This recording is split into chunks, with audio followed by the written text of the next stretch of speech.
কাহিনী শুরু ভবিষ্যতের কানাডা থেকে হয়, যেখানে জনসংখ্যা অতিরিক্ত বৃদ্ধির কারণে সেখানে সরকার একটির বেশি বাচ্চা নেওয়ায় ব্যান লাগিয়ে দিয়েছে এবং কেউই দ্বিতীয় বাচ্চা জন্ম দিতে পারবে না। যদি প্রথম বাচ্চা মারাও যায় তারপরেও না। এরপরেও যদি কেউ এই নিয়ম ভাঙতো তাহলে তাকে সেখানে সব থেকে হাইটেক জেলে বন্দি করা হতো। এখানে আমরা বর্ডারে জন এবং তার ওয়াইফ ক্যারেনকে দেখি। এখানে পুলিশ সবাইকে চেক করছিল যে কেউ প্রেগনেন্ট হয়ে বর্ডার পার হচ্ছে কিনা। এখানে ক্যারেনও প্রেগনেন্ট ছিল, কিন্তু সে তার পোশাকের নিচে একটি ম্যাগনেটিক বেস্ট পরেছিল যেন সে বর্ডারে চেকিং এ ধরা না পড়ে। আসলে তারা দুজন অন্য দেশে গিয়ে তাদের বাচ্চার জন্ম দিতে চেয়েছিল।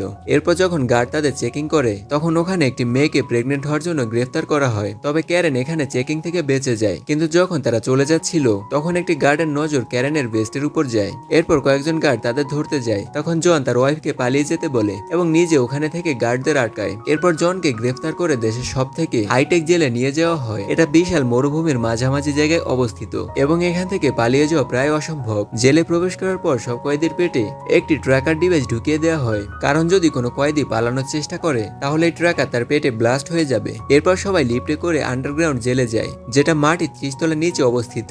জেলে আসার পর আব্রাহাম তাদের সবাইকে ওয়ার্নিং দেয় যেন কেউ এখানে স্বপ্ন না দেখে। সবাই ঘুমিয়ে পড়ার পর সেখানে একটি রোবট আসে এবং সেটি জনের ব্রেন স্ক্যান করে তার স্বপ্নে ঢুকে যায়। রোবটের সাহায্যে এখানে সিকিউরিটি হেড জনের স্বপ্ন দেখছিল। এখানে স্বপ্ন দেখা বারণ ছিল, এর জন্য জ্যাক জনের সিকিউরিটি ডিভাইস অন করে দেয়। এতে জনের পেটে প্রচন্ড ব্যথা হতে শুরু করে। এরপর একদিন মারামারি করার জন্য জনকে জ্যাকের অফিসে নিয়ে আসা হয়, যেখানে সে ক্যারেনকে শাওয়ার নিতে দেখছিল। আসলে ক্যারেনকেও ধরে নিয়ে আসা হয়েছিল। এরপর আবারও মারামারি করার কারণে জনকে গোল একটি মেশিনে বেঁধে রাখা হয় এবং সেখানে গার্ড ক্যারেনকে নিয়ে আসে। তারা ক্যারেনকে জনকে বোঝানোর জন্য এনেছিল।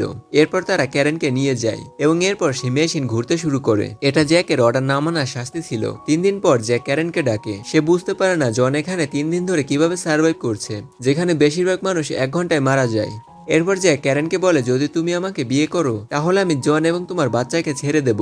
এখন নিজের বাচ্চা এবং জনকে বাঁচাতে ক্যারেন বাধ্য হয়ে জ্যাকের অফারে রাজি হয়। এরপর যখন জন তার জেলে যায় তখন সে একটি জিন্দা লাশের মতো ছিল। সে কারোর সাথে কথা বলতো না এবং একদমই নিরিবিলি থাকতো, এমনকি তার কোনো ব্যথা অনুভব হতো না। এরপর একদিন রাতে ক্যারেন জানতে পারে যে জ্যাককে মডিফাই করে একটি অ্যাডভান্স হিউম্যান বানানো হয়েছে এবং জেলে জন্ম নেওয়া বাচ্চাদের সাথেও এটাই করা হয়। এরপর 4 মাস হয়ে যায়, কিন্তু জনের হালাতে কোনো পরিবর্তন আসে না। এরপর ক্যারেন জ্যাককে বেহুশ করে ফেলে এবং এরপর সে কন্ট্রোল প্যানেলের সাহায্যে জনের স্বপ্নে ঢুকে যায়, যেখানে জন ছোটবেলায় একটি গর্তে আটকে ছিল। তখন ক্যারেন জনকে গর্ত থেকে বাইরে বের করে এবং এরপর বাস্তবেও জনের হুঁশ ফিরে আসে। তারপর জন ক্যারেনকে নিয়ে পালানোর জন্য আব্রাহামের কাছে সাহায্য চায়। এরপর তারা সেখান থেকে পালানোর জন্য প্ল্যান বানানো শুরু করে। তারা খুঁজে পায় যে কনস্ট্রাকশন সাইট দিয়ে পালানো যাবে। এরপর তারা সবাই মিলে তাদের পেটে থাকা সিকিউরিটি ডিভাইস বের করে ফেলে, কিন্তু জ্যাক সিসিটিভিতে তাদের এসব দেখে ফেলে। কিন্তু সে কিছু করার আগেই জানতে পারে যে তাকে তার পদ থেকে বরখাস্ত করা হয়েছে। এরপর জন এবং তার বন্ধুরা তাদের পেট থেকে সেই ডিভাইস বের করে কনস্ট্রাকশন সাইটের পাইপের উপর রেখে দেয়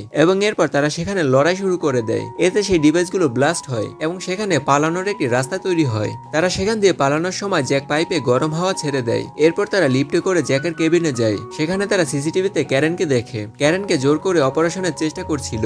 এরপর সেখানে তাদের মধ্যে অনেক লড়াই হয় এবং জনের এক বন্ধু সেখানে ইলেকট্রিসিটি বন্ধ করে দেয়। এর ফায়দা উঠে সব কয়েদি জেল থেকে পালিয়ে যায়। এরপর জন ক্যারেনের কাছে যায় এবং তাকে বাঁচিয়ে ট্রাক নিয়ে চলে যায়, কিন্তু তারপর সেই ট্রাক তাদের উপর হামলা করে। আসলে ট্রাকের কন্ট্রোল এখনো সেই জেলে ছিল, তবে কোনো রকম ভাবে তারা ট্রাকের থেকে বেঁচে যায় এবং ওখানে তাদের সুন্দর একটি বাচ্চা জন্ম নেয়। এবং এই মুভির কাহিনী এখানে শেষ হয়। তো ভিডিওটি ভালো লাগলে লাইক কমেন্ট শেয়ার করুন এবং নতুন হলে চ্যানেলটি সাবস্ক্রাইব করুন। ধন্যবাদ।